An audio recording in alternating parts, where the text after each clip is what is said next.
Quando um filho determina que o suicídio é o melhor instrumento de diálogo que ele tem com a família, com a vida e com o mundo, isso se torna uma coisa extremamente pesada. E não é difícil de acontecer, porque já aconteceu na minha casa, já contei mais de uma vez. Quando meu filho Lucas, que também era um garoto extremamente inteligente, perceptivo, sensível, agudo, no olhar crítico, existencialmente, extremamente,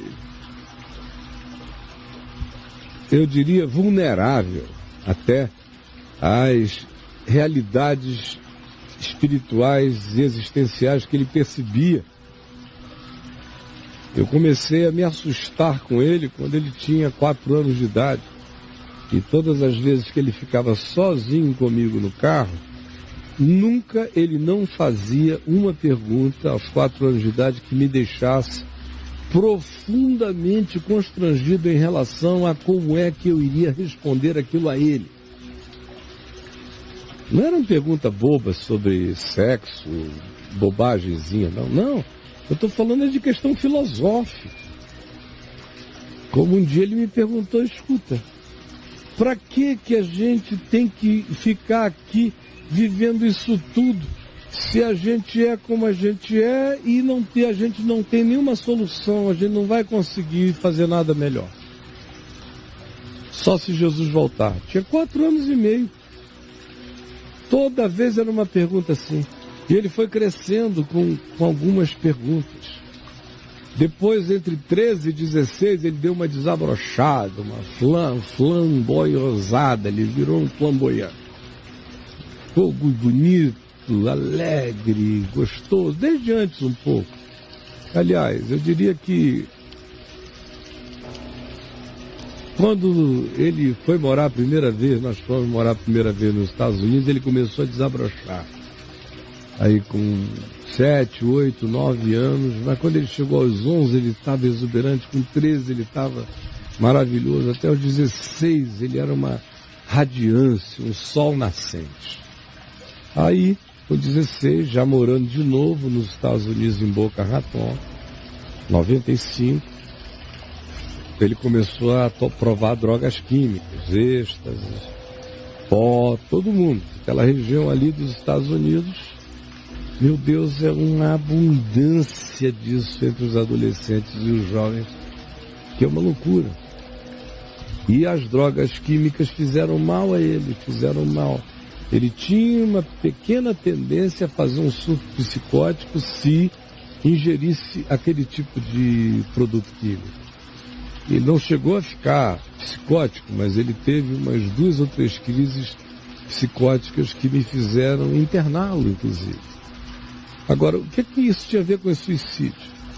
É que quando ele percebeu a minha angústia a respeito dele, ele que antes sempre dizia, desde que ele começou a ter essas crises com 16 anos e a fazer uso disso, ele dizia que o mundo não fazia sentido, que tudo que ele queria era partir logo daqui, que isso aqui era um porre, que ele era tão novo e já não tinha mais o que ver, que ele já tinha se cansado, que ele não estava afim de nada. E qualquer coisa que você apresentasse não era motivação suficiente. E ele começou a cada vez mais dizer que se ele pudesse, ele desistiria de existir, de viver. Eu me lembro de um dia dele, com 15 anos, chorando copiosamente comigo e me dizendo, pai, eu queria ter esse poder que você tem de prosseguir, mas eu não tenho, eu queria não estar aqui. Eu nunca gostei da Terra, nunca gostei do como a humanidade é. E aí devagar ele foi introduzindo o tema suicida, autodestrutivo. E quando ele percebeu, a autodestrutividade já estava na prática dele, mas quando ele percebeu que eu me abalei com o tema da possibilidade suicida dele, aí ele começou a me manipular. Ele tinha parado já de encontrar caminhos de manipulação para mim. Já tinha tentado muitas vezes, mas agora, com essa mudança de cenário e com a inserção desse tema radical, e que para mim foi um susto inicial, ele disse: aqui eu tenho uma alça no papai, onde pegar e manipular, porque o fato dele estar sofrendo não o isenta de ser um manipulador. E mais do que isso, o que você descreveu sobre o seu filho me lembrou o meu, porque essa coisa toda de dizer que está no lugar errado e que nasceu no país errado, que as pessoas nunca vão compreendê-lo, essa auto-vitimização é um elemento que combina maravilhosamente com a ameaça suicida. E deixa os pais em estado de pânico angustioso, de dia e de noite, de vigilância. Ou seja, ela está sequestrada, o marido está sequestrado. Então, além de um filho com essa crise existencial, tem um casal de sequestrados, ela e o marido em casa. E ele pode não estar fazendo nada disso conscientemente, mas inconscientemente vocês são a plateia que ele tem para essa manipulação suicida. É de onde vem a valoração do ser dele, é do pânico que a mãe tem em relação à possibilidade dele morrer. Essa é a grande afirmação de significado dele. E quando a pessoa vai se viciando em usar isso como validação de significado, é quando você vai se tornando aquele suicida de ensaios frequentes ou de quase realizações, e a família inteira fica mobilizada em torno dessa proteção. O único lugar de significação que o cara tem é o investimento de todos impedindo o suicídio dele. Putz. Aí vira uma calamidade quando acontece, e não é raro de acontecer em vida de jovens. Eu não estou dizendo que ele não tem um potencial suicida, eu só estou dizendo que junto com o potencial suicida vem a auto-vitimização, vem a manipulação, vem a utilização até inconsciente da angústia dos pais como validação da vida dele. Tem um monte de coisa em processo. Agora, eu sugeriria, enquanto você busca ajuda com a minha irmã, diga para ela o que eu lhe falei, peça a ela para ver o recorte dessa nossa conversa juntos. Enquanto isso, eu pediria a você que fizesse exames gerais no garoto. Você já fez? Hormonais. Porque às vezes, cara, o que está faltando no menino desse, antes da gente complicar tudo, a gente tem que simplificar tudo. Eu não posso saber que ânsia depressiva está dando no menino da idade dele, antes de saber se zinco, lítio, vitaminas, proteínas, hormônios, tudo que produz emoção, os hormônios da alegria, da intensidade, da energia. Se está tudo em dia, às vezes está tudo descompensado. Aí você pode até botar o garoto numa terapia. Vai ajudá-lo do ponto de vista do entendimento dele sobre o sentido da vida, quem sabe. Mas não vai mudar nada sobre as sensações esquisitas. Porque, por exemplo, às vezes você vai dormir psicologicamente bem, está todo tranquilo, mas acorda com uma descompensação, especialmente quando o cara chega, por exemplo, na minha idade. É fácil descompensar. Uma comida errada, qualquer coisa que você pode fazer, quando você já está com o organismo em estado, em processo de envelhecimento, e as coisas vão se desconectando, é mais você frágil, tem que né? viver num equilíbrio permanente entre as partes, você pode amanhecer e dormir maravilhosamente bem e amanhecer no dia seguinte se sentindo mal, tão mal que você não sabe, se você não tiver experiência, você não sabe se é da alma, do espírito ou do corpo. Sim.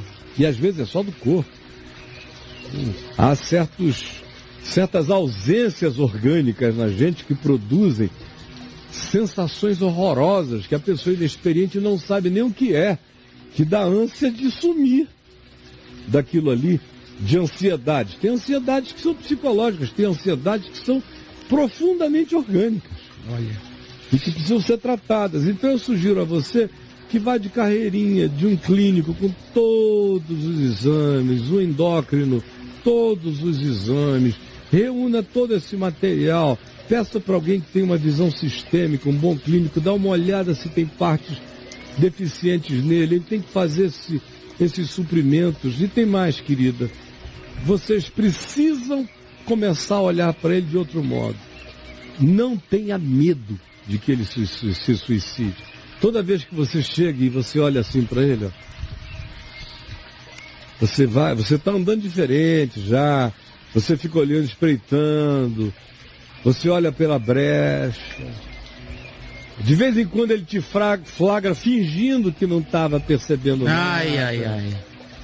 Rapaz, esse negócio dá uma força terrível. Ela fica vigiando, né? É, quase todo pai fica, 99% dos pais ficam. Mas, Caio, poderia-se dizer que ele não faz isso por mal? Claro que não necessariamente. Até quando está manipulando, muitas vezes está manipulando sem essa decisão inconsciente de manipular. Seria um vício dele. Agora, tem outros que fazem por pura manipulação. Tá. São os que não vão se matar nunca. São os que ficam se matando todo dia porque não tem vontade de se matar jamais. Só tem vontade de manter você preso ao medo de que ele faça isso. Olha isso. E ela volta aqui na sua fala e ela escreve o seguinte: as falas dele são iguais às do seu filho. Então, abra o olho, porque tem uma angústia, mas também tem malandragem, tem tudo isso no processo. Se tiver alguma coisa a ver com o meu look, o look? Tem dor, tem percepção, tem tudo, mas tem muita manipulação, tem muita necessidade de validação, de afirmação. E o Lucas, eu tive que chegar um dia para ele e reunimos-nos eu, ele e o irmão mais velho dele e o segundo, eu, ele, Ciro e Davi. Só os homens, assim, imediatos, presentes na casa. Fomos lá, nós quatro. Botei ele sentado na casa do meu filho Ciro, que morava ao lado. Eu não quis nem que fosse na minha. Falei, ó, aqui na presença dos seus irmãos, deixa eu te dizer o seguinte: você vem tentando me manipular com ameaça de morte e suicídio. Deixa eu te dizer, eu não tenho nenhuma culpa se você se suicidar. Eu vivi para te dar vida. Eu nunca existi para te empurrar em nenhuma direção na morte. Eu bloqueei os teus caminhos de morte até onde eu pude. Estou aqui para te dizer o seguinte: se você se suicidar, a dor que eu vou sentir é a mesma dor que eu sentirei se você morrer de leucemia, se você morrer de acidente, se você morrer numa queda de avião, se você morrer escalando, se você morrer mergulhando. Não tem nenhuma implicação de peso ou de culpa em mim.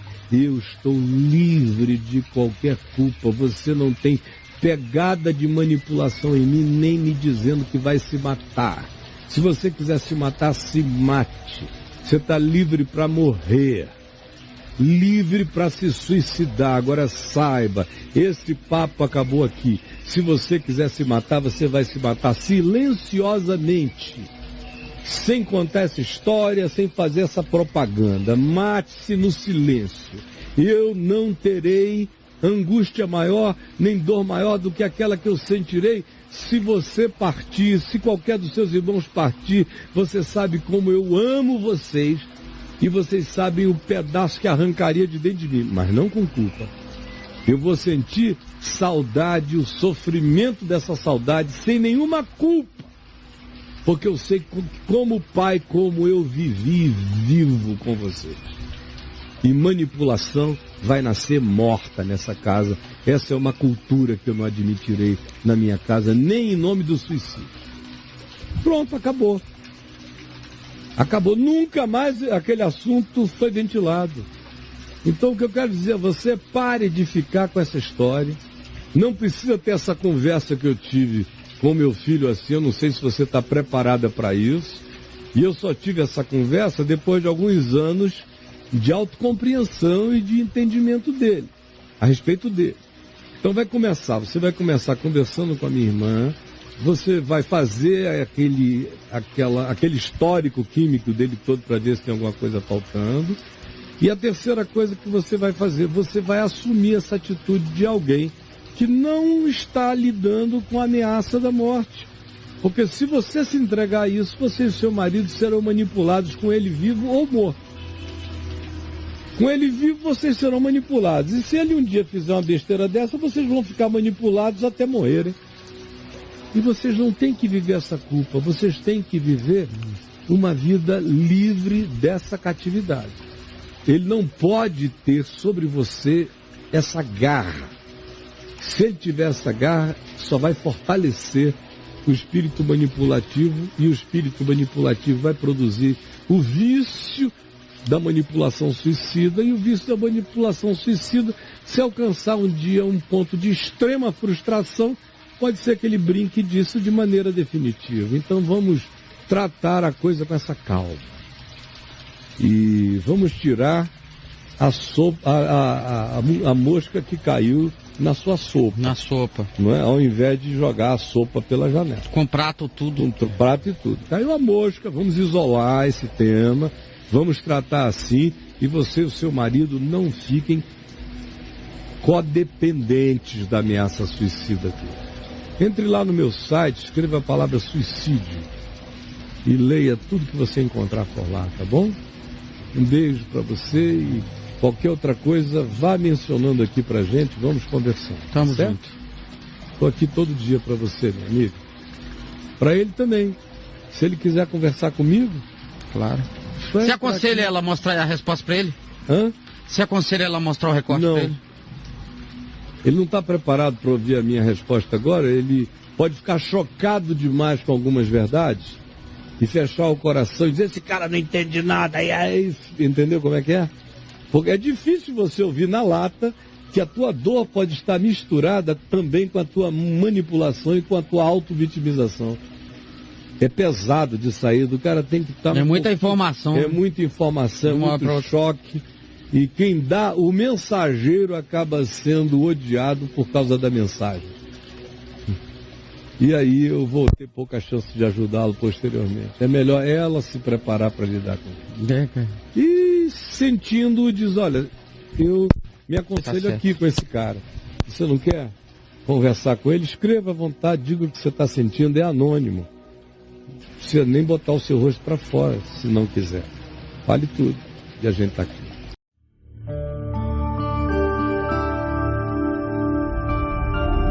Vem IVTV, o canal é você.